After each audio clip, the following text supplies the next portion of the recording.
Good evening. The San Dimas City Council meeting for Tuesday, October 10th will come to order. Please rise and repeat after me. I pledge allegiance to the flag of the United States of America and to the republic for which it stands, one nation, under God, indivisible, with liberty and justice for all. Thank you.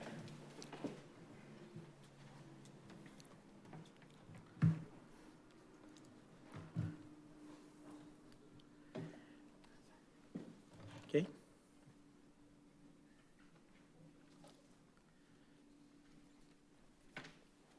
Tonight under presentations, I'd like to call Ms. Stephanie Wong, San Gabriel Valley COG. Thank you. Okay, good evening. Thank you all.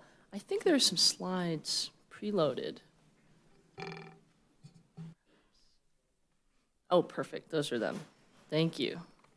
Well, good evening, council members. My name is Steph Wong. Oh, yes, thank you. I am a senior management analyst at the San Gabriel Valley Council of Governments. Again, thank you for having me. I appreciate the opportunity to speak. Today, I'll be very brief. I just want to provide you with some updates about the COG, our programs, our initiatives. The idea is just to keep the council informed, keep your staff informed on what we're up to, and answer any questions you might have. Okay. Perfect. So just by way of background, the COG represents 31 member cities, 2 supervisor districts, and 3 water districts. When it comes down to it, what is our mission? What do we do? We're trying to meet common needs that are facing all of our member cities. We're trying to seek out local solutions that fit our communities, improve the quality of life for our residents, and put the basic care and the needs of our neighbors first. Okay, this first one is meeting common needs. We're trying to implement regional strategies that support our communities, and we look to maximize local dollars to comply with state mandates. One example of this that I like to bring up, you'll see listed here, is the Vehicle Miles Traveled program. There was a new state law, SB 743, and it changed how transportation impacts are measured under CEQA. And of course, that has huge impacts on development. Now, what the COG did was we created a program to help our cities comply with the new law. So by pooling all our resources together, we can ensure we comply with this kind of technical and new area of law. We were able to create a screening tool, and it can be used to help projects avoid VMT traffic impact studies. So that's potentially thousands of dollars of cost per project review headed off by pooling our resources, and San Dimas is a participant in that program. Next, this idea of local answers. So we're trying to secure that state and that federal funding and bring it back home to our region. We're trying to support those locally based solutions that come from our communities. You can see on the screen some pretty big checks we're very proud of. But for San Dimas in particular, one example, as a foothill community, we're helping to support fire preparedness in the region through community engagement efforts and improving home fire hardening techniques and resiliency. And that's through our Fire Prep SGB program. And that is funded entirely through grants that the COG has received. So one from the San Gabriel and Lower Los Angeles Rivers and Mountains Conservancy, and one from CAL FIRE. So that makes it free to all of our cities to participate in that program. Okay. There we go. Sorry about that. And next we'll have, I'm sorry, I'm struggling here. Did I skip one? Yeah, I did. My apologies. Ooh. Okay, I'll talk briefly about quality of life. A number of our programs seek to improve safety, health, and livability for our residents. And so I've got a bunch of mobility and safety programs up there on the screen, but one I really want to highlight is the Go SGB Bike Share program, and you'll actually see the bikes right there in the bottom right-hand corner. We've recently relaunched this program, which allows residents to reserve a pedal assist e-bike for monthly use. So during that time, it's for your exclusive use. You can have that e-bike in your home, use it however you need to. You can choose from like a single commuter style person e-bike or a cargo e-bike, which can take groceries or even a small child. And the program is designed to improve health and livability, mobility in a low-cost, zero-emission way. It's one of the largest regional bike share subscription programs in the country, and we're always looking for new grant funding to expand the program and make it cheaper on a monthly basis. And just a quick plug, we do have a special going on right now $40 a month for one of these e-bikes for a 6-month commitment, and that offer is through the end of October, so get yours while you can. All right, and then my last category here is just Neighbors First. So what is this? We're trying to provide the basics, homes, jobs, care for all our residents, but in particular, the most vulnerable residents. One area I want to highlight is our broadband needs assessment. So we're talking about access to internet for people that are underserved or unserved. In September of 2022, we submitted a grant application to the CPUC, and we were awarded, and the program aims to expand broadband service. We've engaged some consultants, and we'll do a comprehensive inventory of the situation in the region of what the current broadband infrastructure is. And the idea is to identify those areas that need the improvements the most. All of our cities, including San Dimas, will benefit from this program and the ultimate study that is created. All right. I'll quickly breeze through a couple of the accomplishments from the last fiscal year. We were able to bring in $74 million of state, federal, and county funding for the region. And, there's a lot up here, but I'll just highlight over 2,800 clients served through our regional homelessness programs and city pilot programs.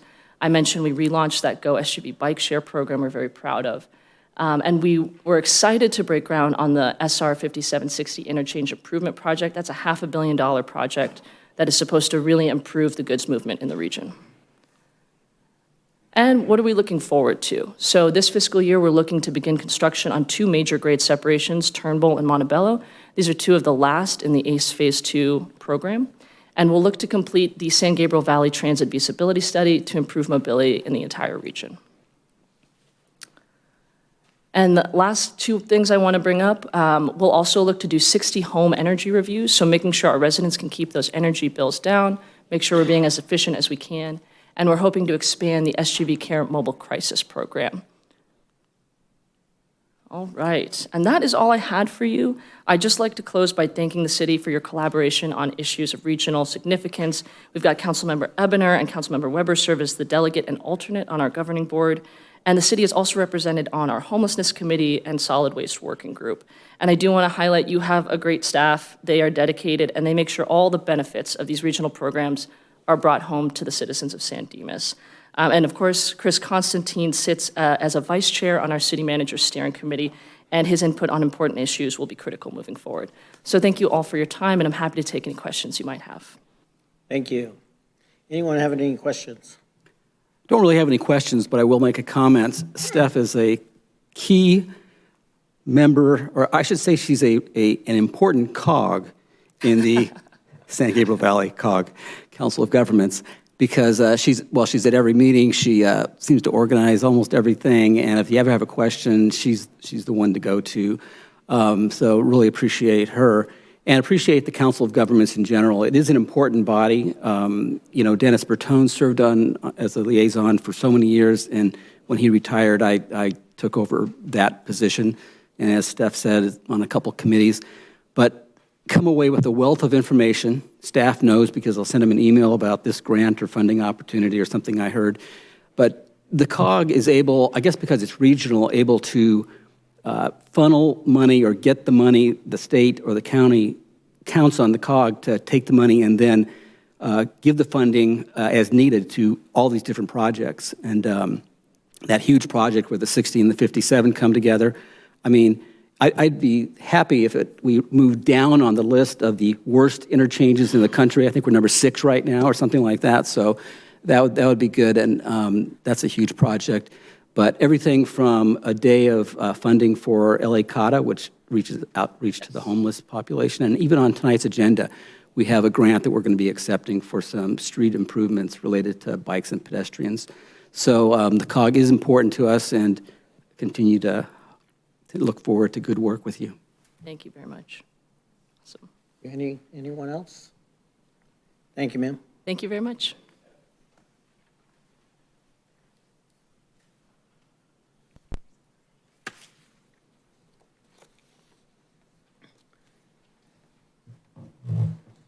Oral communications. You know what? We're going to go to Scott Wasserman. Thank you so much, Mr. Mayor. Mr. Mayor, members of council, I'd like to just take a moment in a meeting to recognize 2 staff members who went above and beyond. And if I could ask Debbie Antaporta and Orlando Soto to please join me up here.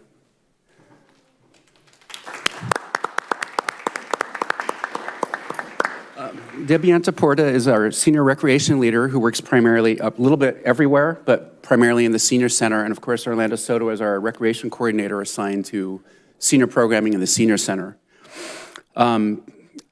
There was a CPR incident, and as council's aware, the city takes a lot of precautions to ensure that residents feel safe when they're in our facilities and in our programs. And to this end, the city provides training to all of our frontline recreation staff in the use of AED machines and in the administration of CPR. The last training was provided in August.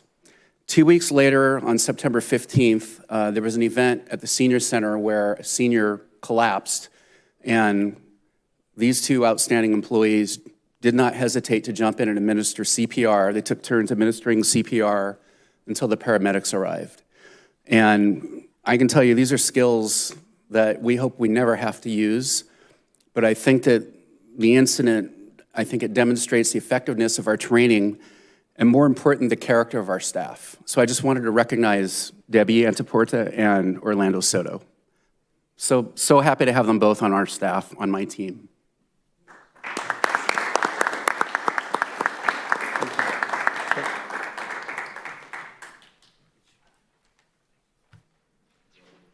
Yeah, let's do it.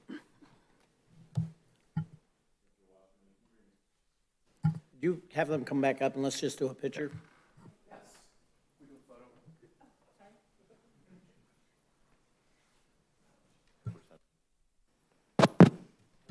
You know what? Better yet, why don't we just have the entire council come up here? Oh.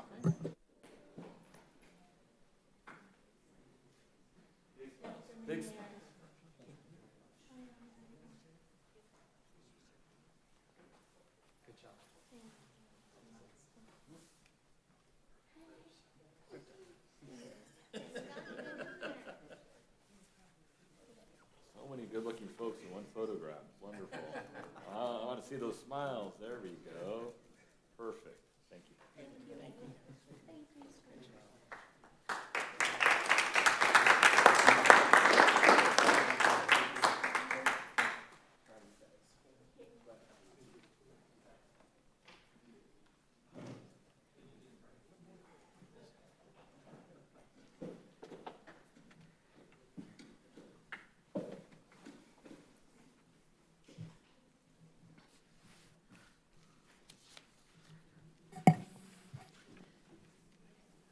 I would like to just say that I had the, I don't know if you want to call it the opportunity, but I was here that evening after I was called.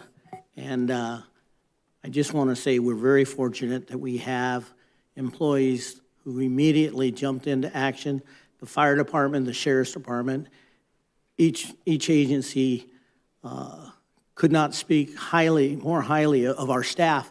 Not only those 2 employees, but all the rest of the employees, because there were numerous people here and they had to control them, and there was a lot of emotions going on.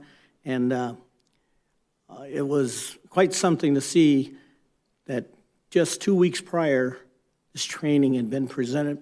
And I want to thank the senior staff for realizing that this was something that the council needed to see from our staff, and thank you very much. But those are outstanding employees. Thank you. Okay.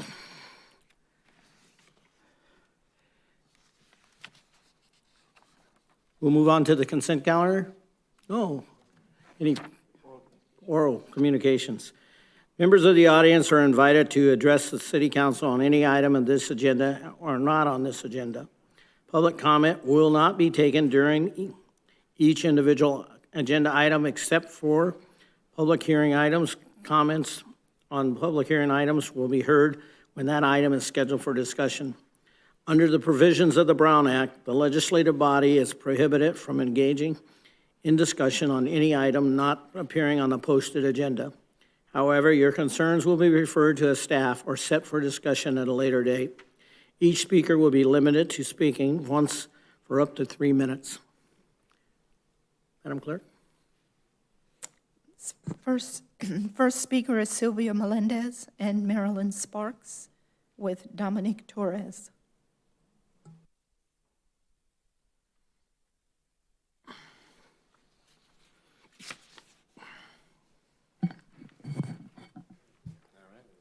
All right. I'm a little taller than that, but we'll figure that out. All right. Well, as you guys know, my name is Dominic Torres. I'm the chairman of the board for the Chamber of Commerce. I have Marilyn Sparks, and I have Sylvia Mendez with me. She's the CEO, and she is the committee chair for the Beer and Wine Walk. We're here today just to say to the community that we're super excited and for the support that we've received for the Beer Walk. There's a bevy of faces in here that we did see, and we were excited to have them. It was on October 7th, and it was in downtown San Dimas. We'd like to thank a few people.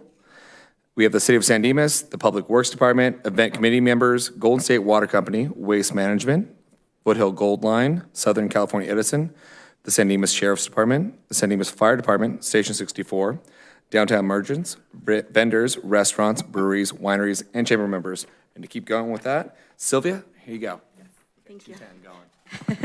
We would like to give a special thanks to all our hardworking volunteers, including the entire team at Golden State Water Company. We would also like to thank Mayor Bedard for sending his representatives, his family members. They really enjoyed the event. And the council for being so supportive and being in attendance. Thank you so much for being there. We would also like to thank the community for supporting this annual event that brings ticket holders and countless community members to our area to visit, shop, and enjoy San Dimas. This year was another successful event, event to date. We had 63 participating entities, including 35 artisans and nonprofit booths, 25 participating pour stations, and participating store locations, 7 restaurants, wineries, 9 breweries, 3 bands, a DJ, and 8 after-hour locations. The annual Beer and Wine Walk is a fundraiser that assists the Chamber to continue its programming and work towards our organization's mission to foster and promote the growth of business and the professional community while enhancing the quality of life in San Dimas. We incorporate a fun event while inviting the community to visit small businesses and nonprofits, experience local restaurants, and connect with local business owners, and to impact the local economy. As a result, we do see an increase in foot traffic, awareness of local businesses, and a positive perspective of what the city has to offer. We anticipate even better experience next year, as we have already secured several vendors to participate. We urge the council and community to put Saturday, October 5th, 2024 on your calendar for next year. Thank you again for your support.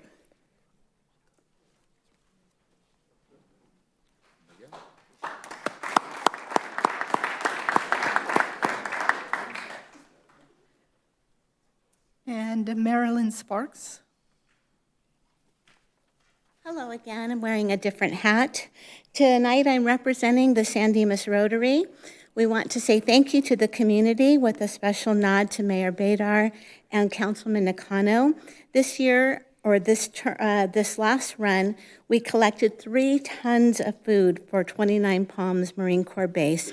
The junior enlisted families will benefit the most from this generous gathering. We have upcoming our 3rd annual Marine Corps dinner that will take place on November 10th. Tickets are $50, and there are only 17 left. But we do have sponsorship opportunities available. This year's proceeds will benefit the purchase of Christmas gifts for both bases, 29 Palms and Camp Pendleton's, again for the junior enlisted families.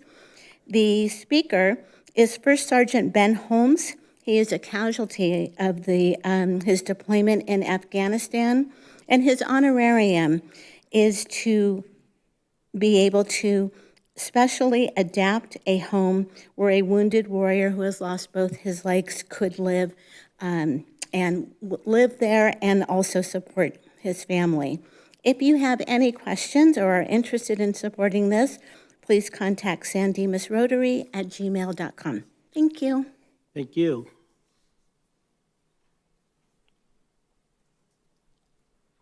Next speaker is Nora Chin.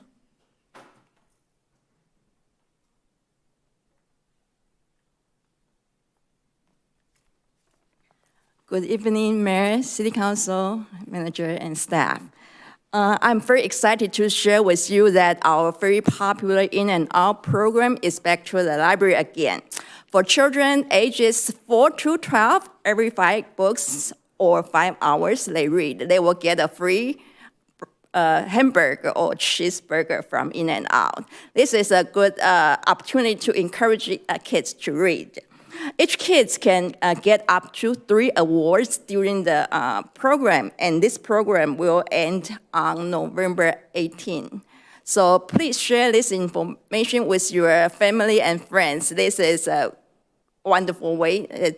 Happy reading, happy eating. Thank you. Thank you. Thank you. Next speaker is Margie Green.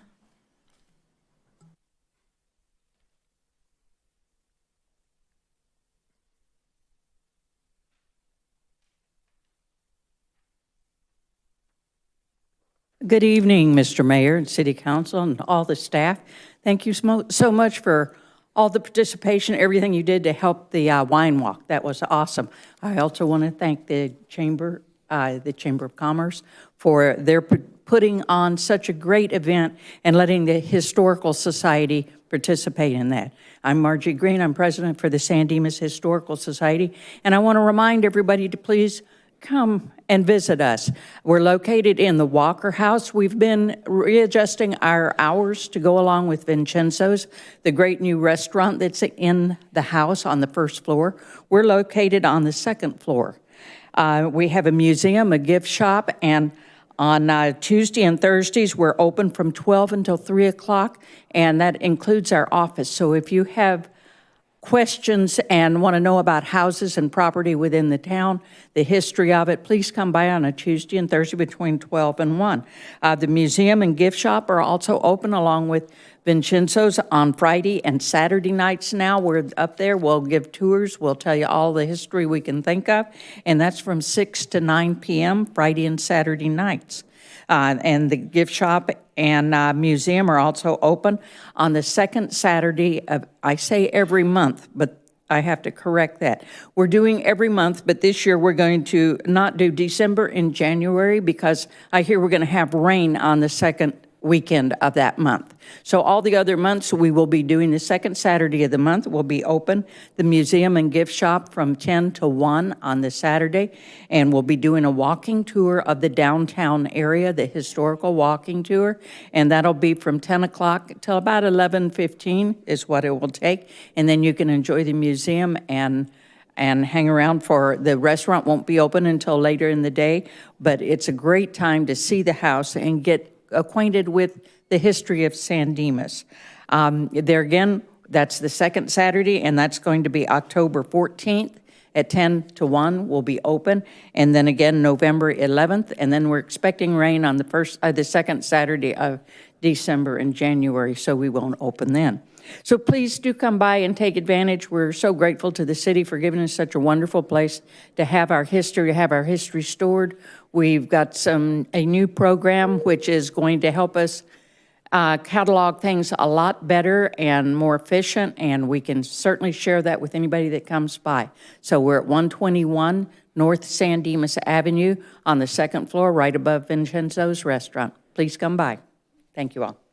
Margie, can we hold you to the rain on that day? Yeah, I'll guarantee we're going to have rain on the second Saturday of January and the second Saturday of December. Okay. And then again, we're going to have a heat wave in July and August. So, that's global warming is going to hit then.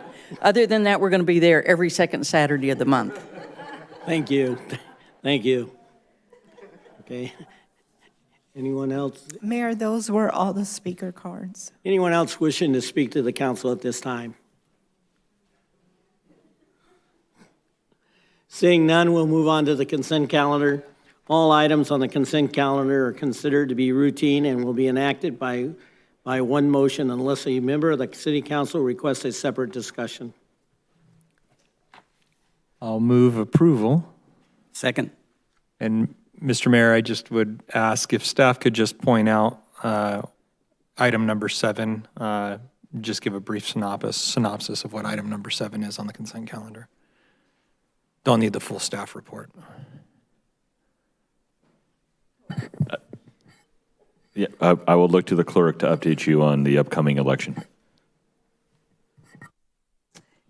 Sure. So the 3 resolutions on the agenda tonight are the legislative documents that we are required to produce that begins and opens the election period for the city.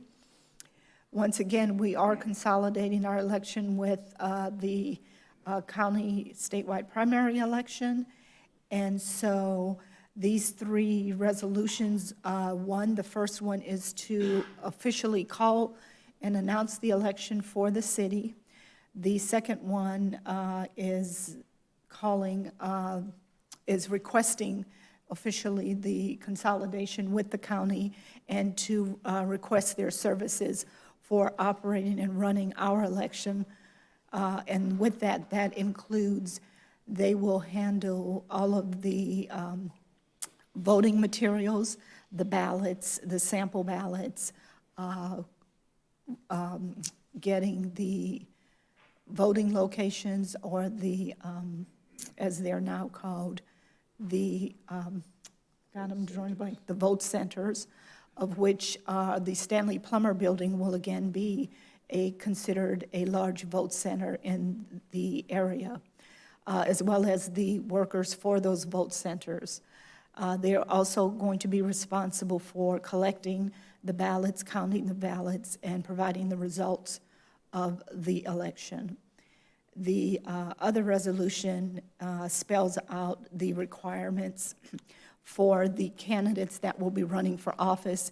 Basically, it speaks to the candidate statements and the word count for that, as well as how and where they would like their candidate statements to be shown.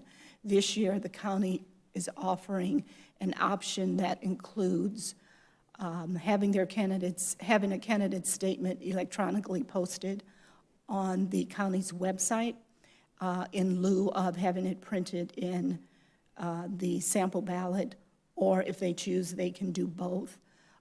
That option is a more affordable option if, a candidate is concerned about the cost of a candidate statement. But if they do choose to have it on the county's website, so they have the option of that or the written sample ballot. If they choose to just go with the county's website, then of course that limits the exposure of the community here. The nomination period for our election opens on November 13th, runs through December 8th, or through December 13th if an incumbent does not file. Appointments are highly recommended to both pull papers and to submit papers, and it is suggested that a candidate or potential candidates does not wait until the last minute to do this, because there are things that could potentially go wrong at the last minute. And if you wait until the last minute, there's a chance that my part as the clerk to qualify you as a candidate may not happen, because there are hard deadlines to get this information over to the county. So again, appointments are recommended for that process of pulling nomination periods and also turning them in. We do have all of this information posted on the city's election webpage.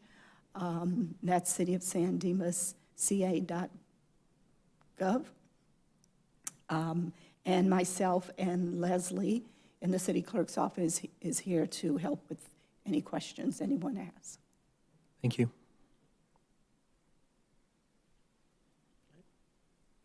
You get enough? I mean, I could ask a few more if you'd like. No, not really. All right, well, then I'm not going to. Okay.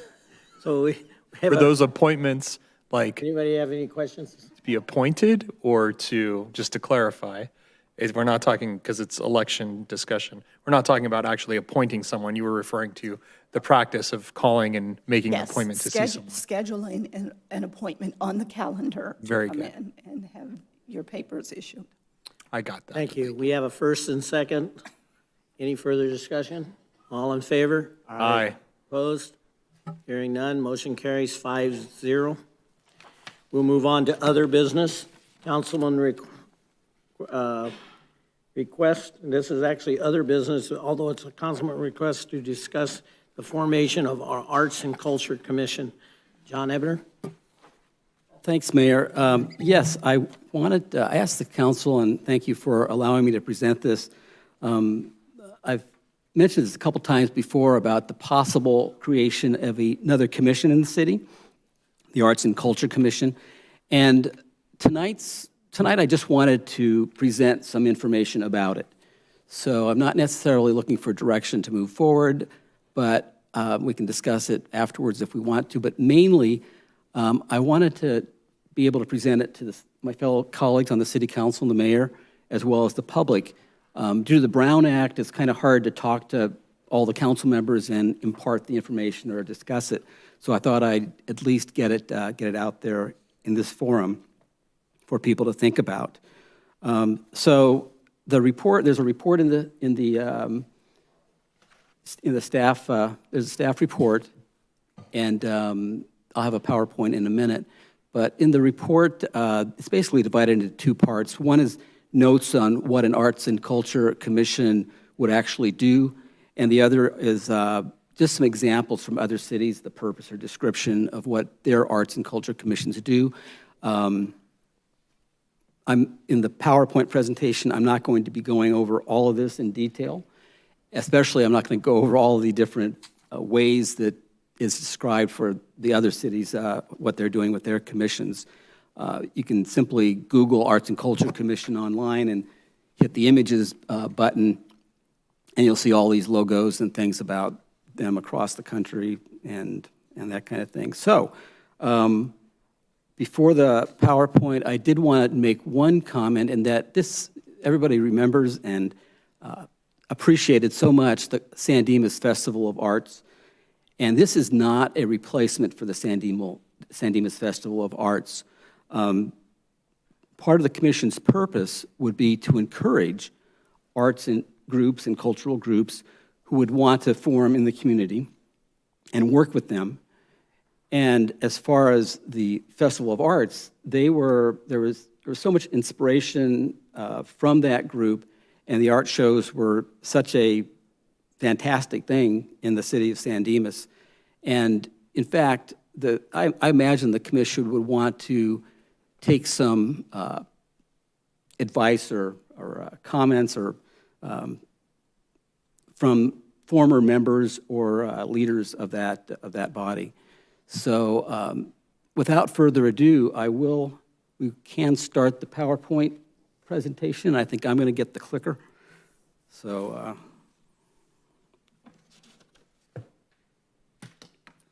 thanks, Jonathan. Let me get the right buttons here. There we go. Okay, so this is just a concept of what an Arts and Culture Commission could be. There are some various pictures throughout. All of them relate to San Dimas in one way or another, and I won't be explaining every single one of them, but this particular painting was something from the Festival of Arts back in 2017.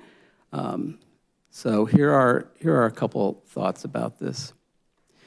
So the purpose of, in very brief terms, is it would advise the City Council on policy and programs related to arts and culture. Just like a lot of other commissions that we have, it would focus on this arena. Here is a statement from the San Dimas Festival of Arts, which offers a little bit of an idea. And what it said was the Festival of Arts, part of its mission was to enrich life in the community through enjoyment and appreciation of the fine and applied arts. Here's an example from another city, and as I said, I've only got a couple of these, but one here and one near the end. But this is what Agora Hills Arts and Culture Commission says about themselves in their description or purpose. This is part of what they say. And it's to create an environment in which the arts make a major contribution to the vitality of the community and become woven into the fabric of its identity. In the report, there's a number of things about the Arts and Culture Commission and what it could do, what they would talk about, what they would give advice on. And they're all listed here, but I'm not going to read them all. I'm just going to mention a couple of them every slide. But for example, they would talk about public art policy, a city's policy, and projects that might be worthwhile to think about. Music in the park is something that they could take a role in. A couple other things is that I thought were might be kind of neat. There could be local musician nights on the plaza. And then, of course, student involvement is always important, so student art from local schools is definitely something that would be part of their mission or things they would talk about. This happens to be the Heroes Veterans Monument over in Freedom Park, and I consider this, although it's not a city project, this wasn't a festival project, this was I would say another organization, the Heroes organization, raised the money to build this, and they designed it. It did come before the city council, but it's a great example of public art that's out in the community, and something that we have some of, or a lot of, but we need more, in my opinion, and that's one thing that the commission would be talking about. Over on the right, you see, at one time there was a mural as part of that monument, and San Dimas High School students got involved in painting that mural. And there was a case where the mural itself, the idea, the design, came to the city council, and we talked about it and approved it. I foresee that a commission, just like a lot of the other commissions, would see this first and be able to chat in a commission forum, which is a little bit better usually than debating it up here on the dais, and offer suggestions or approve what might go forward to the council, or say here's a couple examples, designs, and here's what we think about them. Another thing that the commission could talk about, or maybe give advice about, various things on this list, something like streetscape look and feel, which goes into public works and planning, and it really helps define what a city looks like and what people think about the city as they're going through. We don't have anything about trees on this one, Ryan, but like trees and sidewalks, playgrounds, and other things, it is, the look and feel really helps people appreciate their own community and like living there, and visitors and businesses as well. And I mentioned benches, bike racks, electrical boxes. I can't remember what city I was in recently where all the electrical boxes or those utility boxes that are out on the street were painted and had these great art pieces on them, making them, art as you walk down or drove down the street. Murals on buildings, et cetera, just look and feel. It could be, should we have flower baskets hanging from the lamps, or any number of things. They're artistic. Yesterday I was out and I just took pictures of a couple buildings. These are both on Bonita at Monte Vista that are ripe for a mural of some kind. Now, obviously, these are, we'd have to be working with the businesses there, the private property owners to work on this, as is the case with a lot of art that might be on private property, but, encouraged by the commission and the city. I think this is the last of the set of things that they could talk or give advice about, and by no means it's a comprehensive list, but the top one I didn't highlight, but incorporate art into city events. I mean, just all the time. That should be happening. Encourage local artists of every type. But then I highlighted one thing that I think is really important, and that the commissions in other cities do. They really encourage San Dimas art they would encourage San Dimas art organizations, artist collectives, groups that aren't really even that formal, but just get together, cultural organizations. And I think it would just add to the cultural uplift you get from this kind of stuff in the city. And lastly here, work with the Historical Society, Chamber of Commerce, other civic groups on anything related to arts and culture. Those two specific groups specifically, and there's others obviously, have been a part of artistic things in the past, and would definitely be appropriate that they would, and we'd want to include them in a lot of the work.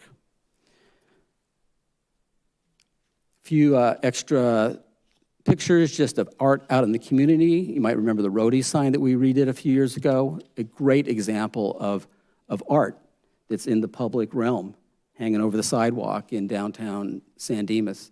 Obviously, Jedediah Smith, that was the first public art project that the festival did, and I can't remember the years. It was a while back, and he's been sitting there looking out for quite a while now. And then I even get a kick out of the little free libraries that you see popping up here and there in the community, and here's an example of one. So the benefits, I'm going to read all of these because I think they're important, and there's just this one page. But some of the benefits, and again, not exhaustive, but it would give us an opportunity to get input from a broad spectrum of San Dimas residents, including the arts community. But anybody, even if you're not artistic yourself, who is interested in art and culture, having them on a commission would be helpful, I think, to the overall well-being of the community. And arts and cultural events are shown to enrich the quality of life for a community, and it would just make San Dimas even a better place to live. It's already great. This is just another reason that San Dimas is a great place to live. It becomes a part of the San Dimas character that attracts and keeps businesses, visitors, and prospective residents. Next to the last there, I had source of volunteers. I don't think anybody would argue the point that we always could use more volunteers. And honestly, when you have these commissions, and I was just talking to somebody today who remembered the senior commission being 9 members a ways back. He was a member of it at one point, and saying, they just were always so involved. And so it's just nice to have another opportunity for people to be involved and to volunteer at the various events, whether it's an art walk or anything at all. And that brings them into the civic space to begin with, and they just are able to appreciate and then take that appreciation back to the community. So I think that's one benefit of this commission, as well as all the other commissions we have. And then the last one, I'll bring this up at budget time, but possible line item for in the budget for art and culture. And that would be something that would be, again, speak to our appreciation of this. The last thing I have here is an example from another city, and this is from Connecticut, but I liked it because it was really short. Also, the city has 3,500 people, so there's in the packet there's stuff from cities that are big, cities that are small, but this is a tiny one. And their mission was to foster, promote, encourage, and celebrate the excellence, enjoyment, and abundance of arts and culture in our community. So that's about it. Oh, how did that get in there? Bill and Ted. I don't know. Future project? Question mark, question mark. So that is it. That's all I have. If there's any questions or discussion, that is fine. Otherwise, I'm glad to get the information out there to you, and we can talk about it at a future time. Any questions for John? No, I'll just make a comment. I appreciate the presentation, and I know you've been eagerly waiting to put this up here, so I'm glad we finally got to see it. I'm digesting it. I just would say that, I would like to wait to see how this plays into the strategic plan that we're about to go through and strategic planning process, and probably ask some questions of staff offline. I have concerns about the budgetary implications and some of those things, given some of the challenges the city is currently confronting. But that's, I'm open to more discussion about it when we get around there. I'm kind of curious how you envision, so the things that you're talking about were fantastic, and I think you're 100% correct in that those things definitely add a layer of I don't know, quaintness to any city, and I think that we have our charm now, and that it would most certainly be enhanced by some addition of murals and things like that. I think that would be fantastic. But I'm curious as to what your vision would be as far as how the commission, talking about these ideas and concepts, how that commission then turns that into action and makes it happen. It seems like many of the things that were on that list may be more of like a kind of a private type of deal rather than a public type of deal. Yeah, no, good question. And so I call this a concept because it's not it's not there to answer all the questions. It's more to let people know what might be possible, and some of it might be, some might not. I mean, one of the things on the list you might have noticed was a garden tour. So, if we define art as broadly, some people's gardens are actually pretty neat and pretty artistic, So, so who would lead that? Maybe that would be a city thing. Maybe it would be a garden club that springs up. But I think by having the commission itself, some of these private or independent groups that you're talking about, if we could encourage them, they might, form, and we could work with them.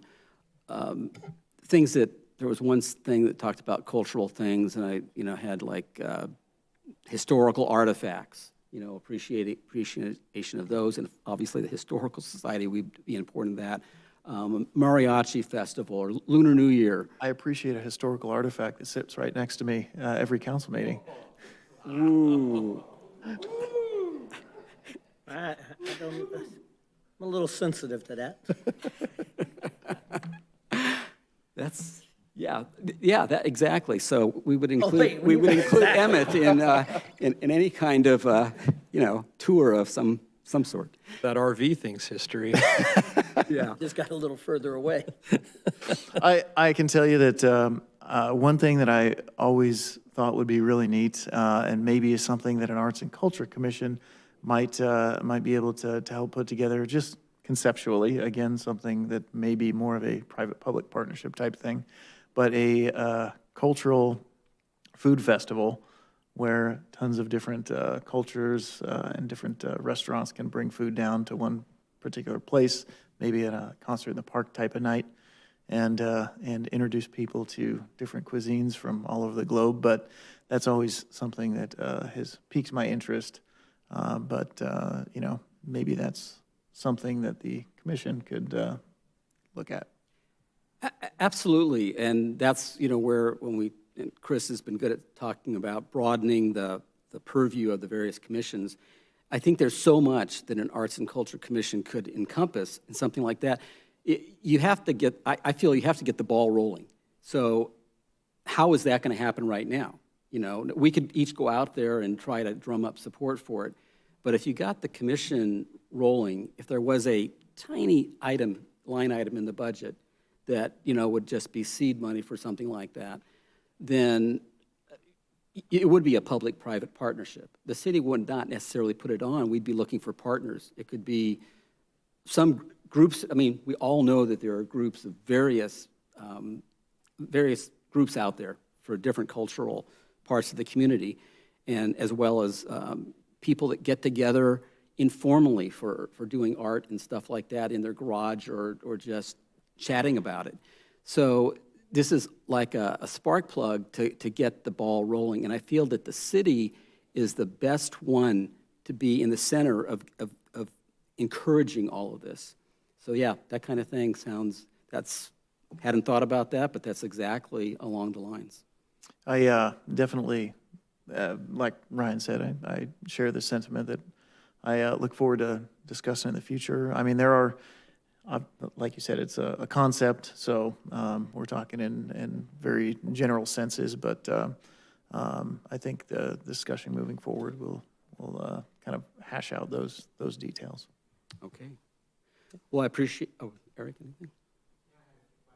Oh, sure, go ahead. I had a few questions. The first is, how often, what's been the makeup and size roughly of some of the commissions that you looked at? So that's question one. Two is, how often do they typically meet? I know that probably varies from city to city.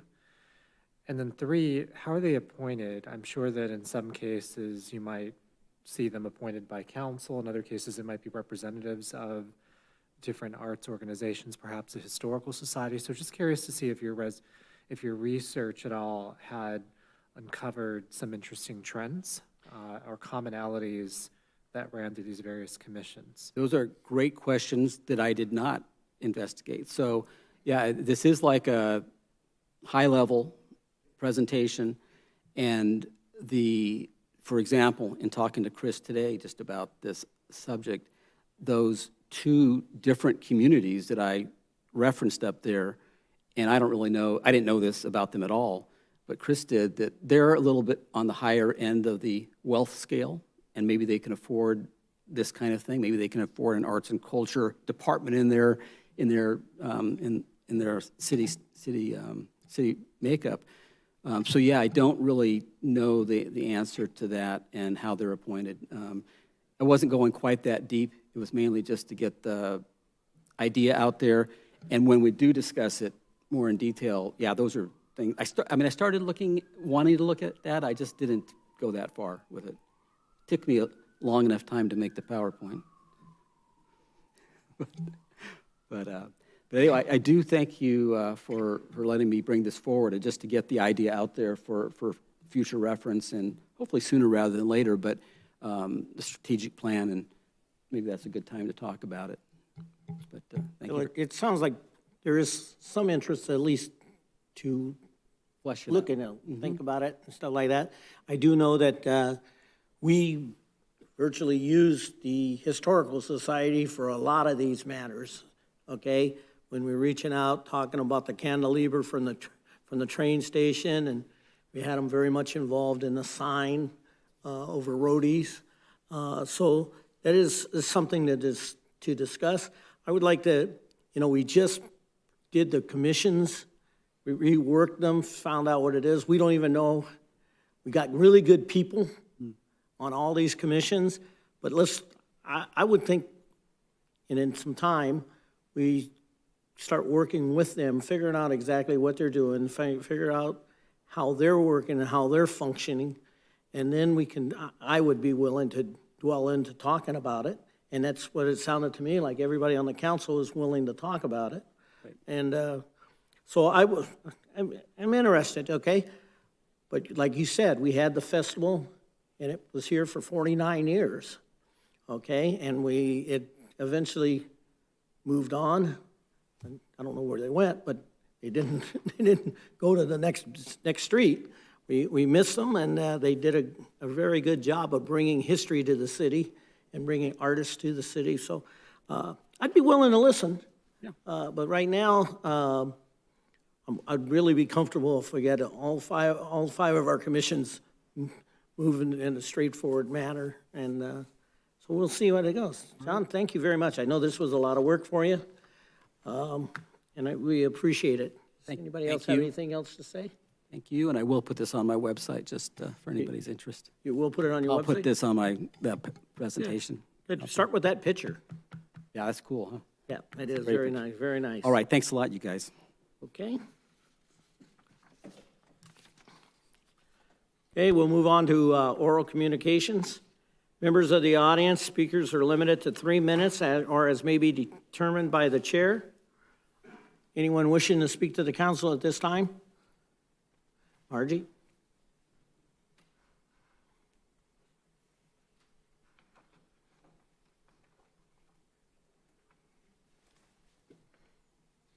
Good evening again. I was with the Festival of Arts for 40-some years, and we're dealing with that a lot in the Historical Society right now. We took over their records, and we're going through those, saving what we can and what is important to us and what we think is going to be important to the city. There's a lot of paperwork from all of those years. I would like for the City Council to consider whether it's a commission, a committee, or a board. Because if it's a commission, you're going to be limited in size, and also it would have to be people within the city of San Dimas. And there are a lot of great artists and a lot of great ideas that we could probably draw on if we had a committee that was a little more open to what is also outside of San Dimas. I know we have some great artists here in town, but there's some great artists close by. We have some good records from the Festival of Arts on artists that came here year after year and might possibly be glad to help on a committee, but a commission would have to be within the city. So if you would consider that, also consider some of the work we have in the Historical Society that we're trying to sort through and save, and we'll know where we're going on that. But I think it would be great to have a committee, a commission, or a board or something to bring it about. The city was so involved with the Festival of Arts for many, many years. It did slowly die off and less art was being sold, and it was a lot of work. We had a board of directors, which I was on for about 15 years, and I believe we had anywhere from 13 to 17 people on that board. We still have a lot of them around, but there again, we've lost a lot too. But there's some great ideas, so do reach out to the community and maybe a little past the community and think about those that can't be on a commission because they don't live in town. Okay, thank you very much. Thank you. Anyone else wishing to speak to the council at this time? Seeing none, city manager?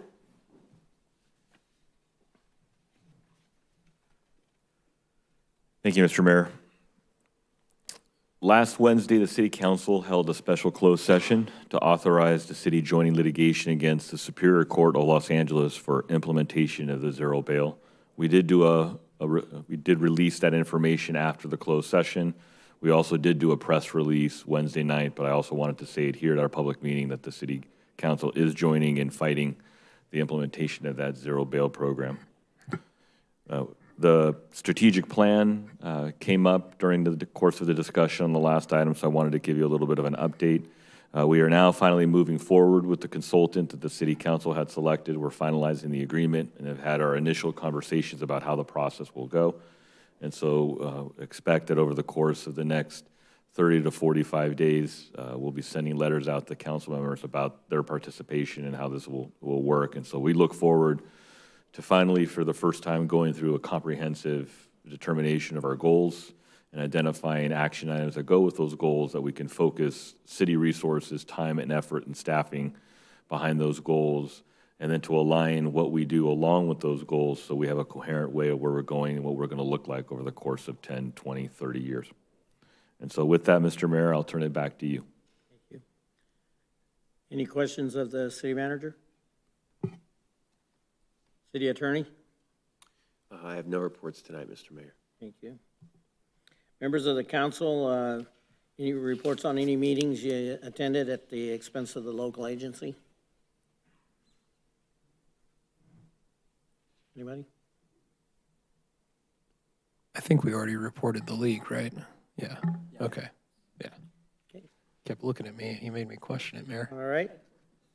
With city council requests for future items, comments, and updates. Mr. Nakano? Thank you, Mr. Mayor. No items to request on the next city council agenda, but I would like to extend my congratulations and thank you to several of our organizations and our city for organizing some very successful events over the past few weeks. So of course, as already mentioned, the Rotary organized their food drive. Wanted to thank them for taking up a cause oftentimes overlooked, for making a difference and for highlighting food insecurity among our men and women in uniform. It's very important. I was glad to be a participant in that event and continue applauding your efforts there.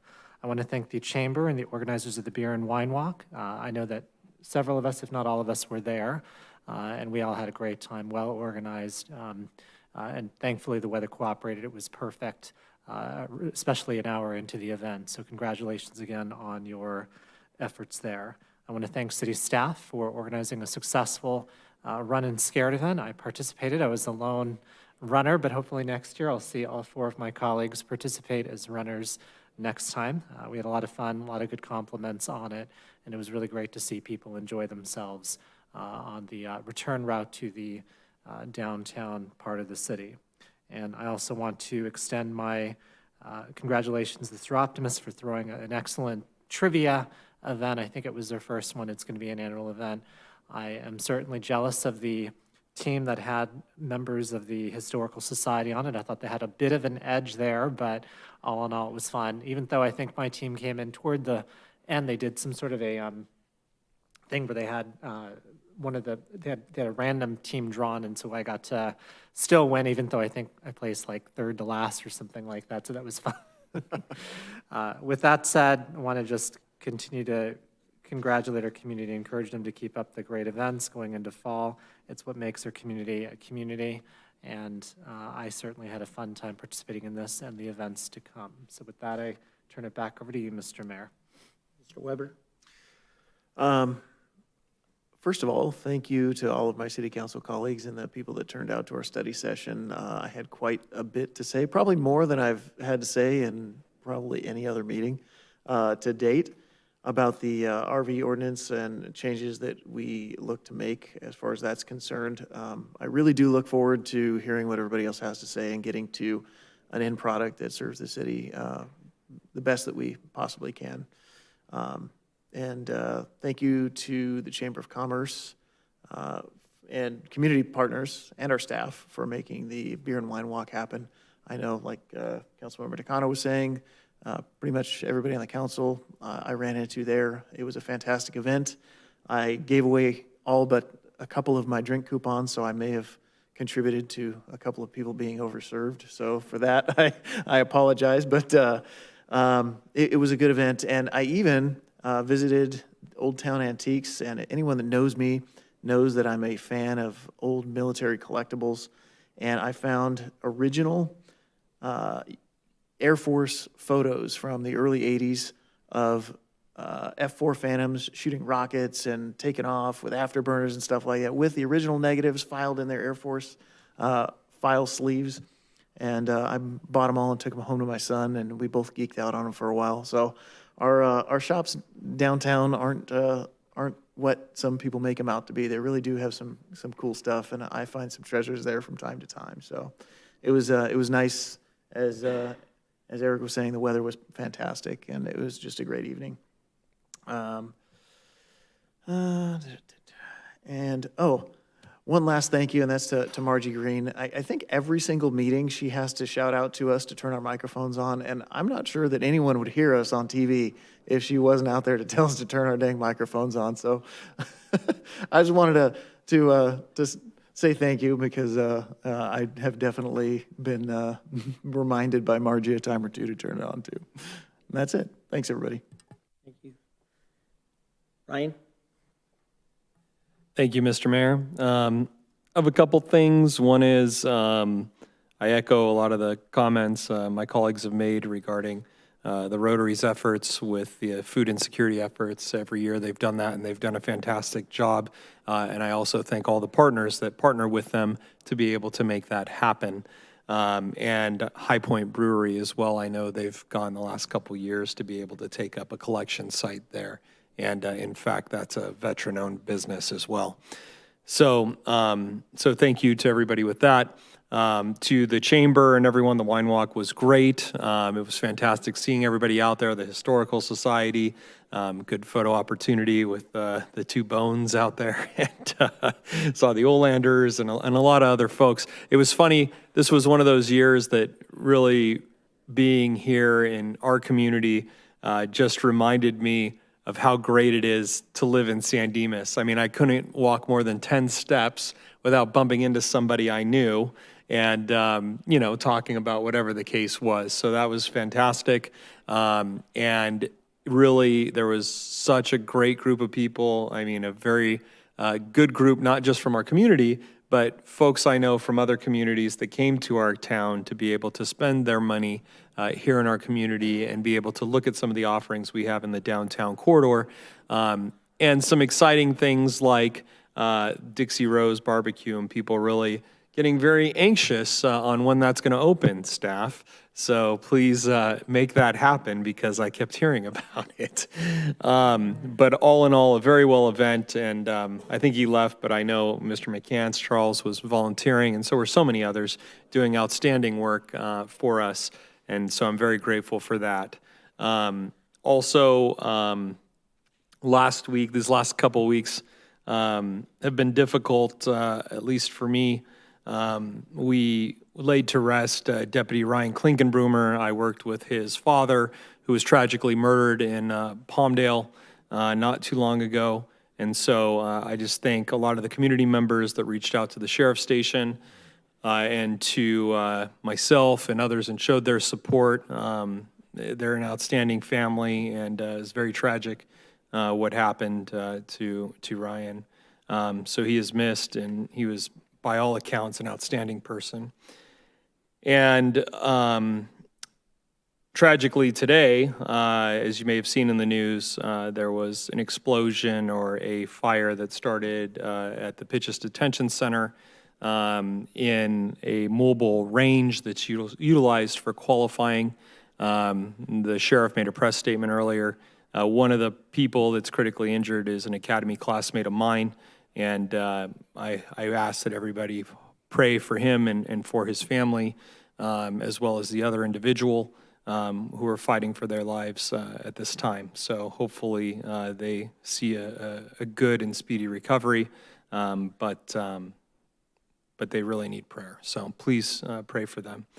And lastly, tomorrow is going to be the Coffee with a Cop with the Sheriff's Station at 9 o'clock at Target here in San Dimas. So that's a good opportunity for everyone to go have a sit-down conversation with our Sheriff's Department, with the captain, and with the deputies, and really get a good opportunity to connect with them and, as we say, humanize the badge. We have some outstanding deputies that work in this community that keep us safe.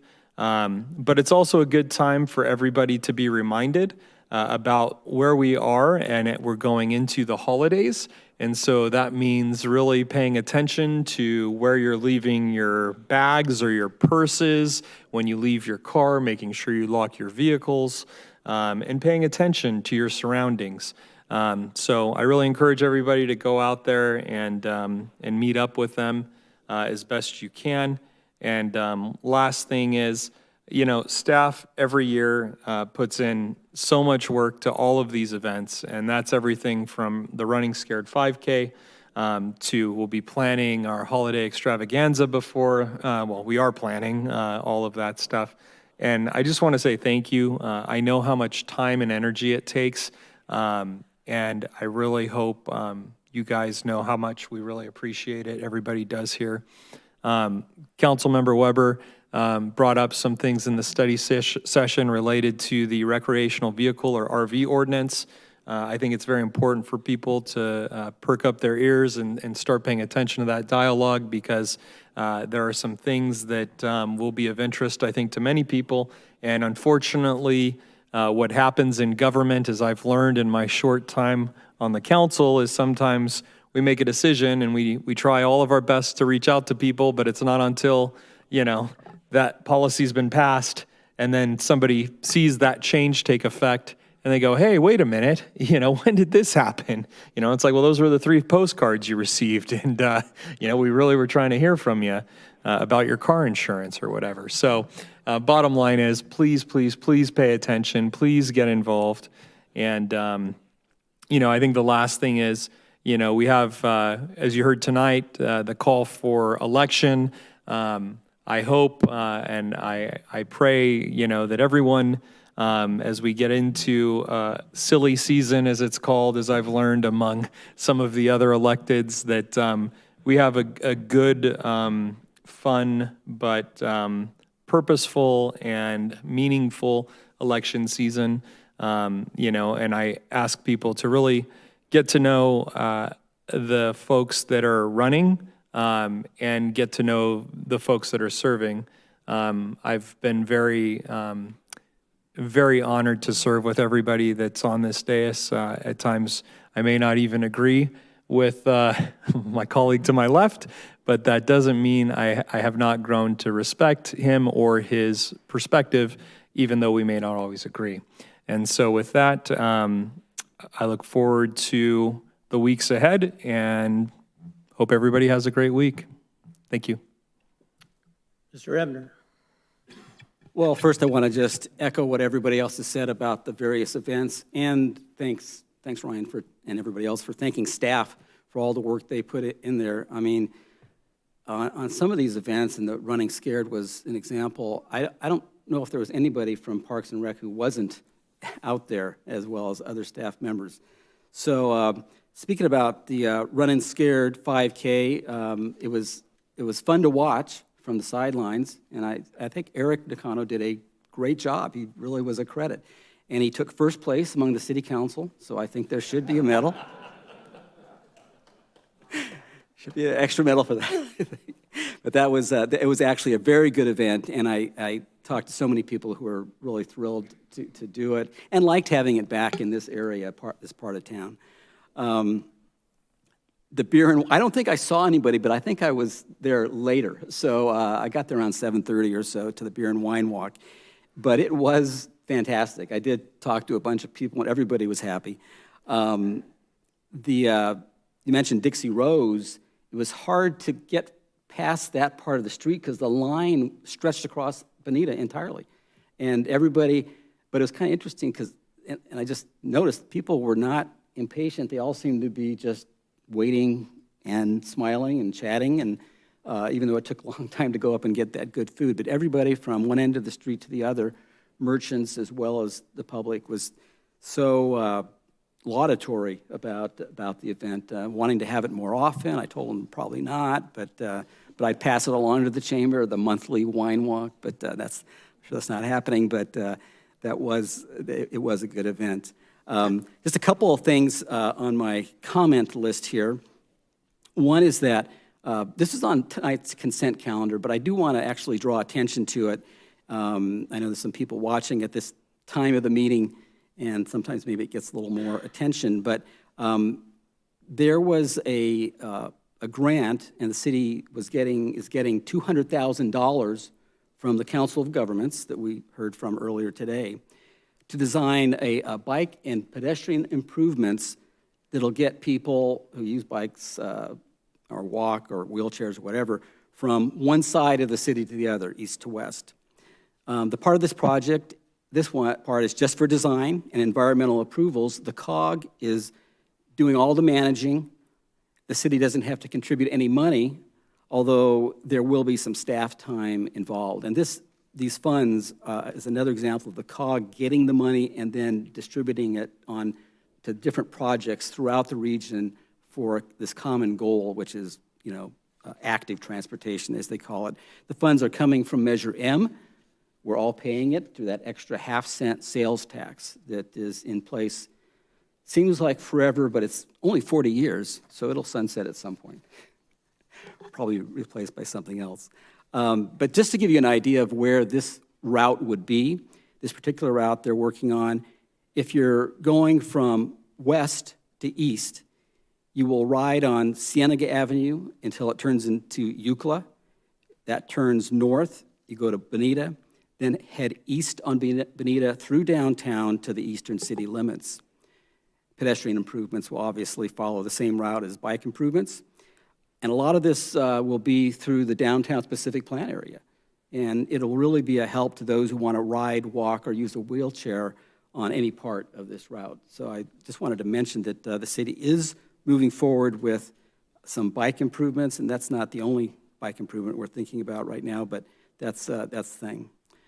All right, and lastly, I do have an announcement. I want to tell you that I am going to retire from the city council at the end of this term.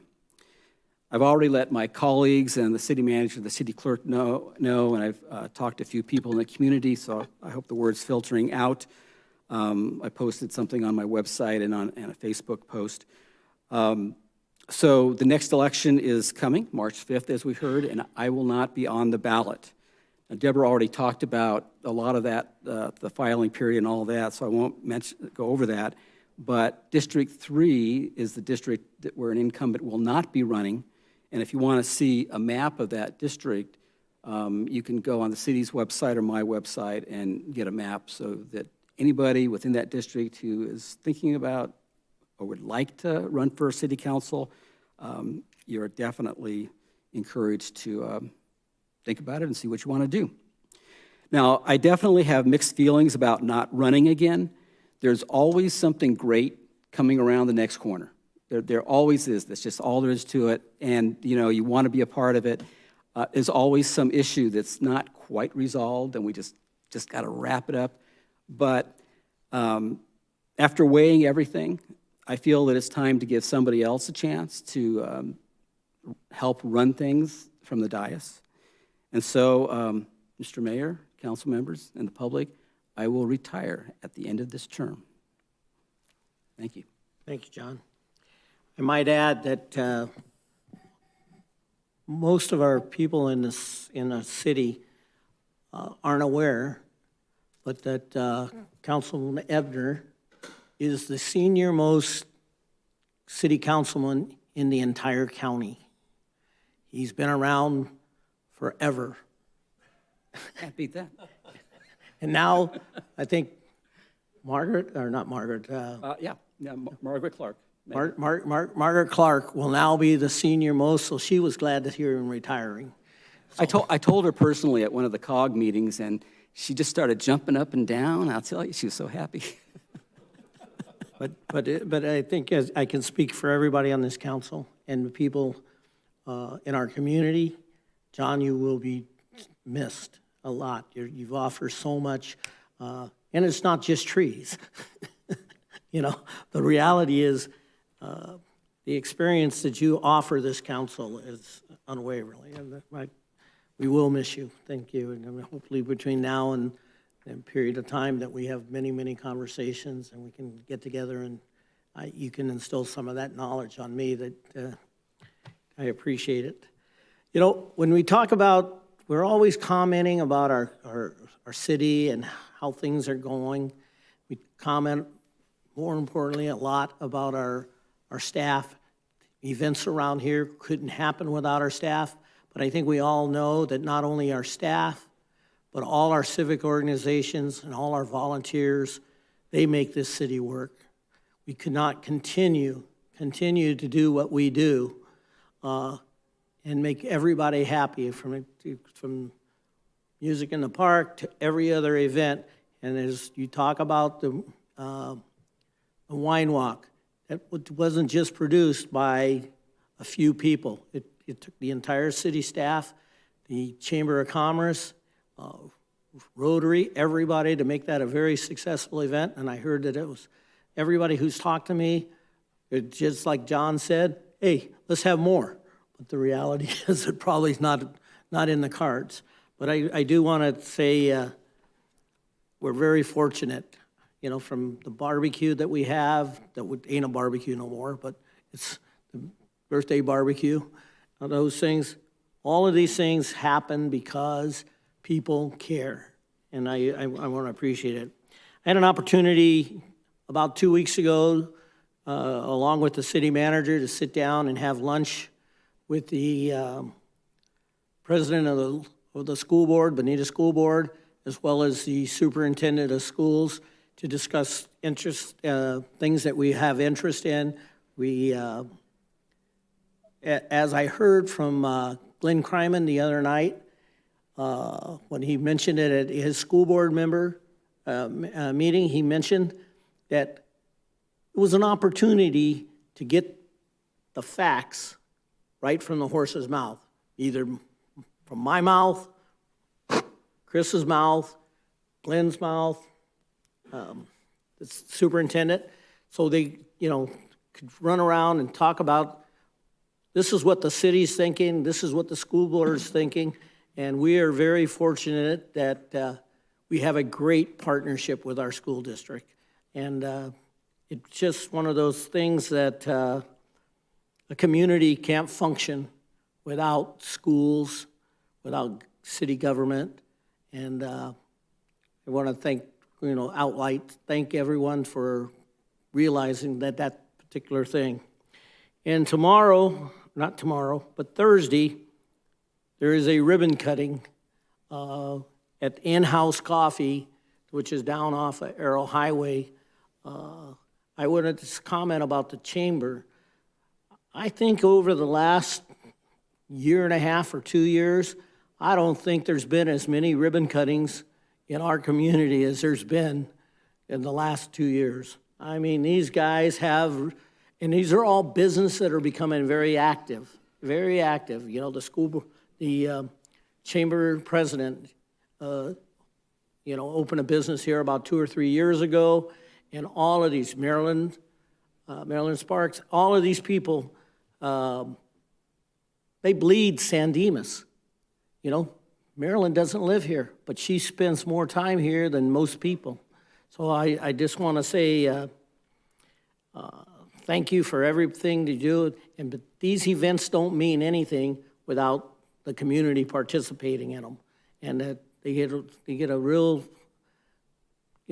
blush in their face when people show up that aren't expected. The same people here, the same people there. But when new people come, these people really feel excited. And I just wanted to say thanks for being a community. Thanks for being the people that our kids look up to in San Dimas. And once again, I want to say, John, I know you're not going anywhere. You're still going to live over there. But you can feel free to walk in his doors anytime you want, and I know you will. And You are right. And I have 5 months to go, and as I've told some people, to use the track metaphor, you got to run through the tape. So I'm not going to speak any less in the next 5 months. So nobody's asking you to. All I do know is that last week when John called me, the first thing he said is, "Are you sitting down?" And then I said, "Oh no, what's going on?" But I think if I would, before I cry, if I could have somebody to move for adjournment, I'd appreciate it. Good night. See you in 2 weeks.